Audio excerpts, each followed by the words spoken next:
ஒரு bank PO வந்து suicide பண்ணிக்கிட்டாரு. So based on my experience நிறைய ஸ்டூடெண்ட்ஸ் பாஸ்ட் ஒரு 7 இயர்ஸாக வந்து நிறைய ஸ்டூடெண்ட்ஸ் வந்து பேங்கிங் செக்டாருக்குள்ளே போகிறத பார்க்குறேன். பேங்கிங் செக்டார் சூஸ் பண்ணலாமா வேண்டாமா, ப்ரெஷர் இருக்குமா அப்படின்னு சொல்லி நிறைய ஃப்ரெஷர்ஸ் வந்து கேட்குறாங்க. ஸோ அதற்கான வீடியோ தான் இந்த video. I'm not going to நான் டிஃபெண்ட் பண்ண போகிறது கிடையாது. ஏன்னா பேங்கிங் செக்டாருக்குள்ளே ஸ்டூடெண்ட்ஸை அனுப்புகிறோம் அப்படின்ற பட்சத்தில் கேண்டிடேட்ஸ் வந்து கிளியர் பண்ண வைக்கிற இதில் ஒரு சின்ன பார்ட்டாக நம்ம இருக்கோம் உள்ளே அனுப்புகிறோன்ற பட்சத்தில் I am not going to defend. But நான் இதோடைய ப்ரோஸ் அண்ட் கான்ஸ் எல்லாமே சொல்கிறேன், நீங்களே வந்து சூஸ் பண்ணுங்கள். என்னென்னா இந்த வீடியோ நான் மேக் பண்ணுறதுக்கான ரீசன் வந்து மேஜர்லி ஒரு அவேர்னஸ் வந்து க்ரியேட் பண்ணணும் அப்படின்றதுக்காக தான். ஸோ 2 செட் ஆஃப் பீப்புள் வந்து நான் என்னோட கரியரில் வந்து நான் பார்த்துருக்கேன். ஸோ உள்ளே போயிட்டு பேங்கிங் செக்டாருக்குள்ளே போயிட்டு மீனான ஒரு பொண்ணு, நீங்கள் நம்மளோட கியாலஜிக்ஸில் சக்ஸஸ் ஸ்டோரி கூட நீங்கள் பார்க்குறதுனா பாருங்கள். நான் வந்து ஜிமீட் வச்சு சக்ஸஸ் ஸ்டோரி கூட கண்டக்ட் பண்ணியிருப்பேன் 3 years பேக்குன்னு நினைக்கிறேன். ஸோ அவங்கக்கிட்ட நான் யதார்த்தமாக பேசிட்டேன். அவங்க ஃபர்ஸ்ட் அட்டம்ப்ட்லேயே வித்தின் 7 monthsலேயே பார்த்தீங்க அப்படின்னா 4 எக்ஸாம்ஸ் கிட்ட கிளியர் பண்ணிட்டாங்க. அட்டென்ட் பண்ண எல்லா எக்ஸாமுமே வந்து அவங்க கிளியர். SBIPO அட்டென்ட் பண்ணலை, அதனால அது கிளியர் பண்ணலை, இது டஃப்பாக இருக்கும்னு நினச்சிட்டாங்க போல். அதுதான் சொல்லியிருந்தாங்க அவங்க. ஸோ அவங்கக்கிட்ட நான் வந்து யதார்த்தமாக நான் காலில் பேசிகிட்டு இருக்கிறப்ப, மீனா நீங்கள் ஃபஸ்ட்டு இதுலேயே கிளியர் பண்ணிட்டீங்களா, இது ஒரு 1 year இருக்கும்னு நினைக்கிறேன் கிளியர் பண்ண பிறகு.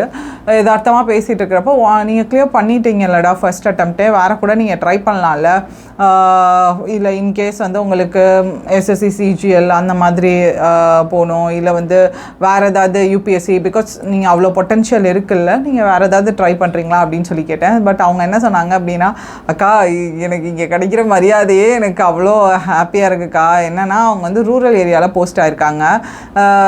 அந்த வீடு ஓனர்லேருந்து பக்கத்தில் இருக்கிற மளிகை கடைக்காரர்லேருந்து பார்த்திங்க அப்படின்னா மோஸ்ட்லி ரூரல் ஏரியாவில் போஸ்டிங் இருந்திருந்தாங்க. கேள்விப்பட்டிருக்கீங்க நீங்கள் இருக்கீங்க அப்படின்னா உங்களுக்கு தெரியும். அவ்வளோ ரெஸ்பெக்ட்டுக்கா. நான் போய் நிற்க கூட தேவையில்லை, நான் போனால் லிஸ்ட்டு வாங்கிட்டு வீட்டுக்கு கொடுத்து அனுப்பிச்சிடுவாங்க. எங்கேனாலும் பார்த்தீங்க அப்படின்னா அவ்வளோ ரெஸ்பெக்ட். எனக்கு வந்து இதெல்லாம் புதுசாக இருக்குது.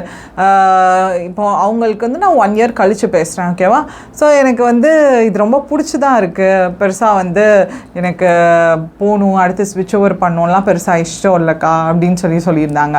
ஸோ இது ஒரு செட் ஆஃப் ஸ்டூடெண்ட். அண்ட் இன்னொரு செட் ஆஃப் ஸ்டூடெண்ட்ஸ் பார்த்திங்க அப்படின்னா, ஒரு ஜென்ரலாக எனக்கு ஞாபகம் இருக்கிறத சொல்கிறேன், நிறையா பேர்கிட்ட பேசியிருக்கோம், ஒரு ஞாபகம் இருக்கிறத சொல்கிறேன். ஒரு தம்பி என்ன சொன்னார் அப்படின்னா, ஐயோ முடியலை சத்தியமாக, நான் இந்த அளவுக்கு வந்து ப்ரெஷராக இருக்கும்லாம் எதிர்பார்க்கலை. ஏன்னா வந்து அவங்களோட போஸ்ட் ஆன ஏரியா பார்த்திங்க அப்படின்னா பயங்கர பிஸியாக இருக்கிற மாதிரியான ஏரியா. ஸோ வந்து அவங்களுக்கு எனக்கு க்ளோஸ் பண்ணிவிட்டு போகிறதுக்கே, ஸோ அசிஸ்டன்ட் மேனேஜர் லெவலில் தான் இருந்தாங்க. ஸோ அவங்க பார்த்திங்க அப்படி எனக்கு க்ளோஸ் பண்ணிட்டு போகிறதுக்கே நான்லாம் 6 மணிக்கெலாம் போனேன்னா அது எனக்கு ரொம்ப சீக்கிரம். 6 மணிக்கெலாம் போகிற மாதிரியே இல்லை, எனக்கு 7 அந்த மாதிரி 7 அதுக்கு மேலே கூட ஆயிடுது. ஆனால் என்னன்னா மாதம் அந்த காசை பார்க்குற அன்னைக்கு வந்து ஒரு நிம்மதியாக இருக்குது, அவ்வளோதான். ஸோ மற்றபடி வந்து கஷ்டமாக தான்க்கா இருக்குது அப்படின்ற மாதிரி அவர் சொல்லியிருந்தார். ஸோ இன்னொரு மேம், அவங்க இசைமுதோன்னு சொல்லிட்டு அந்த மேம் பார்த்திங்க அப்படின்னா என்கிட்ட ஸ்போக்கன் இங்கிலீஷ்க்காக வந்திருந்தாங்க. அவங்க வந்து சொன்ன ஒரு விஷயம் இன்னும் நான் வந்து அதை ரிமைண்ட் பண்ணணும்னு நினைக்கிறேன். அவங்களும் அவங்களுடைய ஃப்ரெண்டும் 10 years பேக் வந்து 2 பேருமே காம்படிட்டிவ் எக்ஸாமினேஷனுக்காக படிச்சுட்டு இருந்திருக்காங்க 10 years பேக். ஸோ இப்போ அவங்களுக்கு 30s இருப்பாங்க. அவங்க வந்து ஏர்லி மேரேஜ். ஸோ 21 அப்போயே அவங்க குழந்தை பிறந்த பிறகு தான் படிக்கவே ஆரம்பிச்சிருக்காங்க. 21, 22 அந்த டைம்லேயே வந்து ஜாப் போயிட்டாங்க. இப்போ பார்த்திங்க அப்படின்னா ஆஃப்டர் 10 years, அந்த 10 yearsக்கு முன்னாடி வந்து படிக்கிறப்போ அவங்களோட ஃப்ரெண்டு வந்து Group 2 பாஸ் பண்ணியிருக்காங்க. இவங்க வந்து பேங்கிங் செக்டார் பாஸ் பண்ணியிருக்காங்க. பேங்கிங் செக்டார்னா SBIயில் கிளரிக்கலாக பாஸ் பண்ணியிருக்காங்க. ஸோ இப்போது 10 years பேக் அவங்க வந்து சொன்னது என்ன அப்படின்னா, என் ஃப்ரெண்டு அடிக்கடி நாங்கள் மீட் பண்ணுவோம், பட் அவள் அடிக்கடி என்கிட்ட புலம்புற விஷயம் இதுதான். என்னென்னா நானும் அப்போ SBIயே செலக்ட் ஆகிருக்கலாம், SBIயே எழுதியிருந்திருக்கலாம், கண்டிப்பாக செலக்ட் ஆகியிருந்திருப்பேன். நான் வந்து அதுக்கு இன்னும் கொஞ்சம் எஃபர்ட் போட்டிருந்துருக்கலாம். ஏன்னா வந்து அப்போ அவங்க சொன்னது என்னென்னா, நிறைய பேர் வந்து பேங்க்னா நீ Group 2 அப்படின்றப்போ ஒரு அட்மினிஸ்ட்ரேட்டிவ் போஸ்டிங் நீ அதுக்கு போயிருந்துருக்கலாம்ல அப்படின்னு என்கிட்ட நான் செலக்ட் ஆன டைம் வந்து கேட்டாங்க. அவள் போயிட்டால நீ அதுக்கே எழுதிருக்கலான்னு. எனக்கு வந்து ஓகே எனக்கு இதுக்குள்ளே போகலாம் அப்படின்ற மாதிரி ஏதோ இருந்துச்சு, அதனால வந்துட்டேன். பட் இப்போ 10 years பேக் பார்த்தோம் அப்படின்னா இந்த மேம் இருக்காங்கல்ல, என்கிட்ட இப்போ ஸ்போக்கன் இங்கிலீஷ் கிளாஸ் வந்தாங்கன்னு சொன்னேன் இல்லையா, சேமது மேம். ஸோ அவங்களுடைய பேக்கேஜ் வந்து 19 LPA. ஓகே. ஸோ இப்போ வந்து அவங்க 11th இயர் சர்வீஸில் இருக்காங்க. பட் அவங்களுடைய பெர்ஃபார்மன்ஸும் அவங்க நிறைய ப்ரொமோஷன்ஸும் அடுத்தடுத்து உள்ளே வாங்கியிருக்காங்க. அவங்களுடைய பெர்ஃபார்மன்ஸும் பார்த்திங்க அப்படின்னா அதுவும் அந்த இதப்பெல்லாம் சொல்லலாம் ஜன்தன் அக்கௌண்ட் அதிலலாம் அந்த டைம்லாம் வந்து இவங்க பேன் இண்டியா லெவலில் நம்பர் 1 செலக்ட் ஆனாங்களாம். ஸோ அந்த அவ்வளோ அக்கௌண்ட்ஸ் வந்து ஓப்பன் பண்ணியிருந்தாங்களாம். டிமானிட்டைசேஷன் டைமில் ஏதோ வந்து அவங்களுக்கு அவார்ட் கொடுத்தாங்க அந்த மாதிரிலாம் சொன்னாங்க. எனக்கு வந்து நான் பிடிச்சி பண்ணிகிட்டு இருந்தேன்.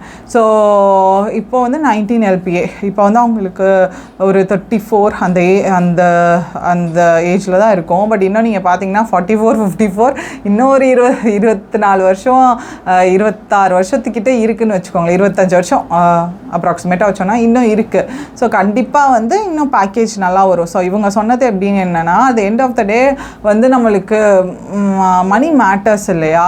அது வந்து உண்மையிலே வந்து சென்ட்ரல் கவர்மெண்ட் அது முக்கியமாக பேங்கிங் இண்டஸ்ட்ரி பொறுத்த வரைக்கும் அந்த பேக்கேஜ் வந்து நல்ல பேக்கேஜ் மேம். நான் அன்னைக்கு வந்து நல்ல வேலை நான் அந்த சைட் போகல. ஏன்னா வந்து அவங்க ஃப்ரெண்டு இருக்காங்களா குரூப் 2 செலக்ட் ஆயிருந்தாங்களா அவங்களுடைய பேக்கேஜ் இன்னுமே 10 LPAவே தாண்டலை அப்படின்னாங்க. இன்னுமே அதாவது அப்போ ப்ராப்ளி ஒரு 9.5 நான் அந்த ரேஞ்சுக்கு தான் வந்து வாங்கிட்டு இருந்திருக்கலாம். ஸோ அவங்க ஃப்ரெண்டு சொல்லியிருந்தாங்க இல்லையா. ஸோ அவங்க ஃப்ரெண்டு அவங்க வந்து புலம்புறப்ப என்னென்னா இவங்க வாங்குறதுல அவங்க இன்னுமே வந்து ஹாஃப் கூட தாண்டலை. லைக் இன்னும் வந்து 10 LPAவே வந்து பெருசாக தாண்டலை. அந்த ரேஞ்சுக்கு தான் வந்து வாங்கிட்டு இருக்காங்க. ஸோ எவ்வளோ பேக்கேஜ் வைஸ் டிஃப்ரென்ஸ் அப்படின்றத பார்த்துக்கோங்க. ஸோ நான் என்ன சொல்லுவேன் அப்படின்னா கண்டிப்பாக ப்ரெஷர் இருக்குங்க. எல்லாத்தோடையும் கொஞ்சம் யோசிச்சு பாருங்கள். அன்எம்ப்ளாய்மெண்ட்டுன்ற ப்ரெஷரை காட்டிலும் ஏதாவது வந்து பெரிய ப்ரெஷர் இருக்காடா சத்தியமாக இல்லை. அதை தான் சொல்லுவேன். ப்ளஸ் இந்த மேம் சொன்னேன்ல இவங்க சொன்னது வந்து என்னென்னா நான் வந்து ஒரு 40 இயர்ஸ் வரைக்கும் ஒர்க் பண்ணுவேன். நான் வந்து என்னுடைய அடுத்து வந்து நான் விஆர்எஸ் கொடுத்துருவேன். ஸோ அமௌண்ட் எல்லாத்தையும் வச்சு நான் பிஸ்னஸ் பண்ணலான்ட்டு இருக்கேன். அதுக்காக நான் ரீசர்ச் ஒர்க்லலாம் இருக்கேன் அப்படின்னு சொல்லிட்டு அவங்களுடைய பிஸ்னஸ் ரிலேட்டட் ஐடியாஸ்லாம் சொல்லிட்டு இருந்தாங்க. ஸோ நான் என்ன சொல்லுவேன் அப்படின்னா நிறைய பேருக்கு அந்த மாதிரி ஆசை இருக்கும். பிஸ்னஸ் பண்ணணும் எல்லாமே பண்ணணும்னு ஆசை இருக்கும். But of course you need a stable income. நீங்கள் என்ன செக்டார்னாலும் IT whatever it might be எந்த செக்டார் நீங்கள் எடுத்தீங்க அப்படின்னாலும் அடுத்து நீங்கள் ஒன்று பண்ண போகிறீங்க ஒரு பிஸ்னஸ் பண்ண போகிறீங்க ஏதோ ஒன்று பண்ண போகிறீங்க அப்படின்னா அஃப்கோர்ஸ்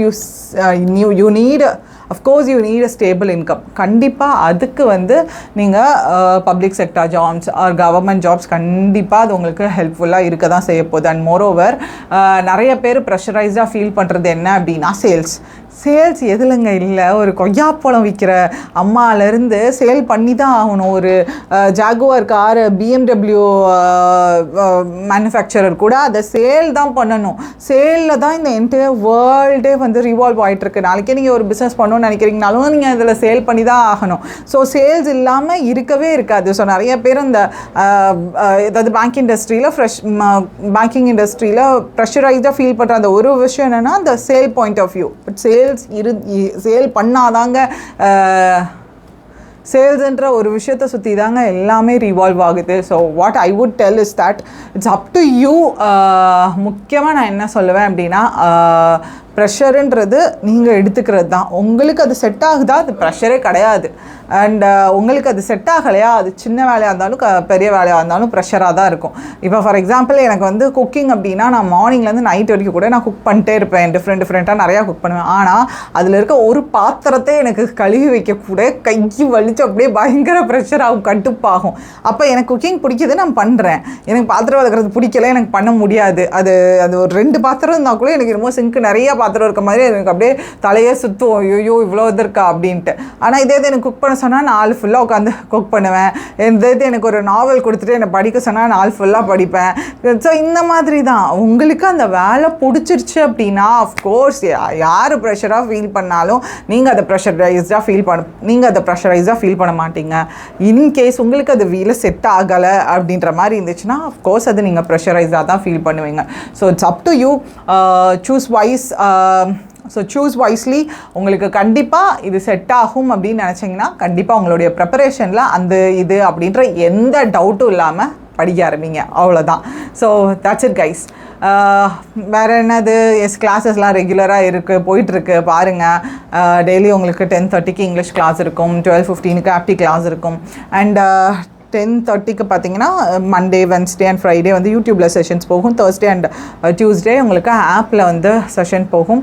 ஸோ மிஸ் பண்ணிடாதீங்க. உங்களுக்கு ஏதாவது கோர்சஸ் வேணும் படிக்கிறதுக்கு அப்படின்னாலும் எலிட் பாஸ் இருக்குது, உங்களுக்கு கம்ப்ளீட் பேங்கிங் கோர்ஸாக இருக்கும், யூஸ் பண்ணிக்கலாம். அண்ட் வேறு இப்போ 8 மெமரி பேஸ்டு கொஷின் புக்லெட்ஸும் ஷிஃப்ட் பேஸஸில் லான்ச் பண்ணியிருக்கோம். அது வேணுனாலும் யூஸ் பண்ணிக்கோங்க. எலிட் பாஸ் கோல்ல இருக்குது. So that's it guys. அவ்வளோதான். இது உங்களுக்கு ஷேர் பண்ணணும்னு நினச்சேன், அதனால தான் இந்த வீடியோ மேக் பண்ணேன்.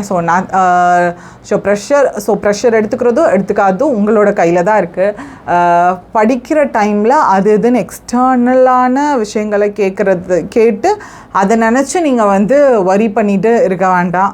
ஜஸ்ட் உங்களோட ஒர்க்கில் மட்டும் கான்சென்ட்ரேட் பண்ணுங்கள், அவங்க படிக்கிறதுல மட்டும் கான்சென்ட்ரேட் பண்ணுங்கள். ஸோ எங்களால் முடிஞ்ச அளவுக்கு நாங்களும் அதிகமாக அடுத்தடுத்து இன்னுமே நிறைய கிளாஸஸ் கொண்டு வரோம். So ta ta bye, see you guys.